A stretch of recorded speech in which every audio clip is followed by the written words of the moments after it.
मैं यहाँ 5 करोड़ का फंड अनाउंस करता हूँ। ये बिंद्रा जी असेस करेंगे। This is amazing. This is life changing. This is life changing. Lalit ji बोल रहे हैं कि मैं 5 करोड़ रुपया आप में से किसी पे भी इन्वेस्ट करने को डिवाइड करके अलग अलग लोगों में तैयार हूं। अगर आपको प्रोजेक्ट बनाना है, पर्सनालिटी नहीं, तो क्या किया जाए, टेक्नोलॉजी का इस्तेमाल कैसे किया जाता है, कैसे बिल्ड किया जाता है। आज मैं आपको मिलवाने वाला हूं एक खास शख्सियत से जिनका दर्जी का काम था, टेलर का दुकान था, छोटा सा। जब ये बोलेंगे ना तो आपको मजा आएगा। सुनना चाहेंगे? उनकी स्टोरी कि कैसे उन्होंने टेक्नोलॉजी बिल्ड करके ऑर्गेनाइजेशन को स्केल अप किया, उनकी स्टोरी कि कैसे उन्होंने समय से ERPs को तैयार किया। I am here is what I am introducing to you mister Lalit Agarwal, chairman V-Mart। Sir please come on the stage. Welcoming mister Lalit Agarwal. आइए सर, आइए। आई एम गेटिंग गूज़बम्प्स, मेरे रोंगटे खड़े हो गए हैं। Look at that positive energy, look at the energy that you have created. छोटी सी कहानी है। 2003 में V-Mart की स्थापना हुई, मैंने अपना स्टोर बनाया। 2008 में हमारे पास आदित्य बिरला आया और वो हमारी कंपनी में इन्वेस्ट किया। उनको लेके आके हम इमीडिएटली ग्रो किए। और जब ग्रो करते हैं तो गलतियां भी करते हैं। जब आपके पास पैसा आ जाता है, सिर चकराने भी लग जाता है, दिमाग के ऊपर कौवा बैठ जाता है। क्या बोलते हैं, दिमाग पे कौवा बैठ जाता है कि सोच हो जाती है कि हम जो कर रहे हैं वो अच्छा ही कर रहे हैं, सब सही कर रहे हैं। तो उस समय बहुत तेजी से हमने पैसे आए थे, बहुत तेजी से दुकानें खोली, लेफ्ट राइट डिसीजन लिया। बॉम्बे में जाके दुकान खोल दी, कोल्हापुर में जाके दुकान खोल दी, कोई इधर ईस्ट में जाके दुकान खोल दी। तो वो अलग अलग साइज की दुकानें खोल दी, अलग अलग तरीके का सामान उसमें रखने लग गए। तो उससे हमें 2009-10 जब लीमैन ब्रदर की क्राइसिस हुई, उस समय जब खराब समय आया, उस समय हमारी प्रॉफिटेबिलिटी टैंक कर गई। हम उतना रिटर्न जो जनरेट कर रहे थे वो जनरेट नहीं कर पाए। हमारे को रियलाइज हुआ सडनली 2010 में कि यार हम तो बहुत सारी गलतियां कर ली हैं। तो उस गलतियों को हमने बैठ के लिखा, हमने अपनी एक बोर्ड मीटिंग बुलाई, उस बोर्ड मीटिंग में हमने उसको चॉप डाउन किया। हमने 1 साल में 10 दुकानें बंद कर दी, 10 दुकानें बंद करी कि भैया कैसे भी हमें राइट डिसीजन पे आना है, राइट मॉडल पे आना है। और 10 दुकानें बंद करके हम लर्न किए कि हम क्या क्या नहीं करेंगे, क्या क्या करेंगे वो हमने सीख लिया।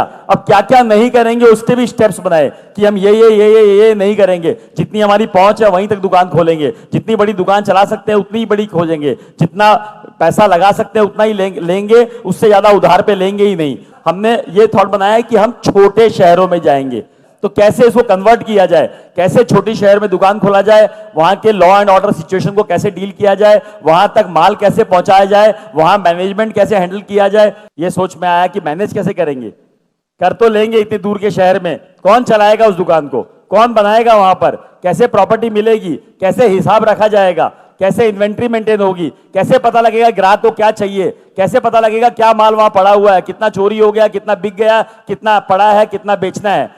ये सारे सवाल आए। उन सारे सवालों का जवाब खोजने की कोशिश की गई कि कैसे उस जवाब का सवाल खोजा जाए। तभी एक दिमाग में आया कि नया नया ERP वर्ड आया था, नया नया टेक्नोलॉजी का वर्ड आया था। और उसी समय हमने एक ERP वेंडर से बात करी, उसको समझा। वो छोटा सा एक सॉफ्टवेयर बनाता था, उसी को समझ के उसी को हमने इंप्लीमेंट करने की कोशिश करी और उसको हमने उसी समय इंप्लीमेंट कर दिया। जब इंप्लीमेंट कर दिया तो हमारे पास वो थॉट प्रोसेस आ गई कि यार टेक्नोलॉजी से हम कम से कम देख तो सकते हैं कि कौन सा माल कहां बिका, कौन सा माल की कहां जरूरत है, कौन सा माल कितना स्टॉक में पड़ा हुआ है। उससे बहुत कुछ, शायद ERP से और भी बहुत कुछ जो फायदा हुआ कि कितने वेंडर ने क्या माल दिया, उसका कितना पेमेंट हुआ, उसका माल कितना बिका, कितना हिसाब पूरा बराबर मिल गया। तो सबसे पहली शुरुआत वहां से ERP से हुई और हमने छोटे शहर में पेनिट्रेट किया और छोटे शहर ने हमें इतना रिवॉर्ड किया क्योंकि इतनी बड़ी जनता है जो कि आप हर कोई चाहता है कि अच्छा दिखे, अच्छा पहने, अच्छे से रहें और अच्छे अपने बच्चे को और परिवार को देखें। तो हर कोई चाहता है, लेकिन उसको अपने पॉकेट साइज में अगर मिल जाएगा तो वो लेना चाहेगा। ऐसा कोई रॉकेट साइंस नहीं है कि हमें रॉकेट बनाना है, हमें एक सिंपल काम करना है। अगर हम ध्यान से फोकसफुल करें तो काम हो जाएगा। क्वालिटी जो है पैसे डालने से नहीं बनती है, क्वालिटी खाली केयर, मेहनत और राइट नॉलेज से बन सकती है। Standing ovation, very large round of applause for Mr. Lalit Agarwal. Thank you, sir. एक तो क्वेश्चंस ले सकता हूं सर के साथ if he allows, उनको कहीं जाना था बट जस्ट हाँ जी सर। जब बात आती है वेंडर की, वेंडर कहते हैं मेरे को 5 रुपए सस्ता चाहिए, ये आदमी 5 रुपए सस्ता दे रहा है सर, उसमें हम आके फंस जाते हैं रेड ओशन में। हम नया प्रोडक्ट लॉन्च करते हैं, कल को वो नहीं बिकता तो हमारा बड़ा लॉस होके बैठ जाता है। हमें शहद बनना है, मधुमक्खी अपने आप आएगी। कोई ना कोई गैप है, कोई ना कोई चीज आपको डालनी पड़ेगी जिससे वो चीज चमक के बाहर निकले। जब जो लोग अपने आप भिनभिनाए आपके अराउंड, अपने आप बोले कि मैं कपड़ा आप ही कर लूंगा, मैं माल आप ही कर लूंगा, वो तो प्रोडक्ट, उसकी सर्विसेज, आपके व्यवहार, आपके आचरण, आपका तरीका में क्रिएट करना पड़ेगा और यही सब आप लर्न करके जाओगे यार। Good morning sir. Sir good morning. आपने कहा कि बोला कि अपने स्टाफ को आप छोड़ो, जैसे बच्चों को आप चलना छोड़ते हो, चलने के लिए छोड़ देते हो, तो जैसे जैसे हम जब भी स्टाफ पे पूरा ट्रस्ट करते हैं ना, स्टाफ कभी ना कभी धोखा दे देता है सर। कोई बात ऐसा नहीं, भी नहीं है, ऐसा भी नहीं है, कोई बात नहीं, गिरोगे, पड़ोगे, लगोगे, गाड़ी लेके निकलते हो, चलाते हो तो कभी ना कभी एक्सीडेंट होता है, कभी हल्का सा टच होता है, कभी बहुत बड़ा एक्सीडेंट होता है, तो गाड़ी चलाना बंद कर दोगे, गाड़ी में बैठना बंद कर दोगे। तो ये विश्वास के साथ ही चलना पड़ेगा कि जीवन में निकले हैं तो कुछ ना कुछ होगा, कुछ ना कुछ होगा, उस होने के सदमे से हम बैठ नहीं जाएंगे। सर मेरा प्रॉब्लम भी स्टाफ से रिलेटेड है। वो लोग कहीं ना कहीं हमें बीच में छोड़ देते हैं कि हम लोग अकेले पड़ जाते हैं, वो लोग अपना 7-8 बजे चले जाते हैं।